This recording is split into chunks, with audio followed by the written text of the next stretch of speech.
Tulo ka managlahing mga kaso sa pagpamusil patay na hitabo sa nagkalain-laing dapit sa Negros Oriental.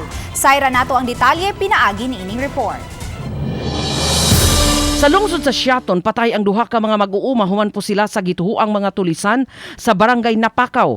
Dead on arrival sa Siaton District Hospital, sila si Richard Caniete, 32 anyos olitaw, ug si Rolando Morte, 26 years old, nga taga Lower Balanan, Barangay Sandulot.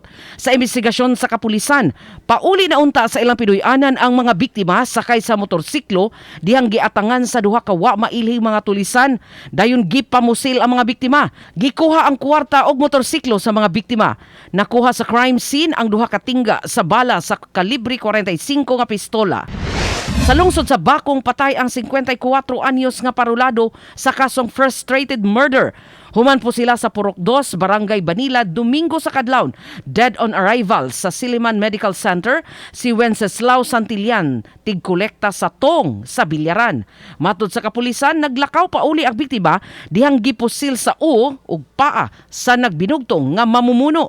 Nakuha sa crime scene ang tulo ka kabhang sa tingga sa bala sa kalibre 45 nga pistola.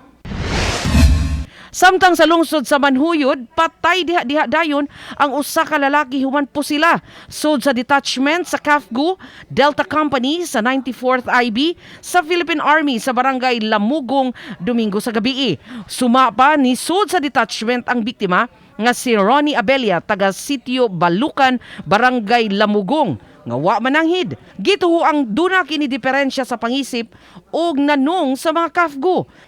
Voluntaryo mitahan ang CAFGU member nga si Jerwin Carguest, 23 anyos ulitaw nga taga Barangay Pansiao, Manhuyod, nga maoy nakapusil kang Abelia. Nakuha sa crime scene ang kalibre 38 nga revolver nga adunay 6 kabuhing mga bala. Uban ni Clans Gabutin, Chelo Valiana, Balitang Bisdak.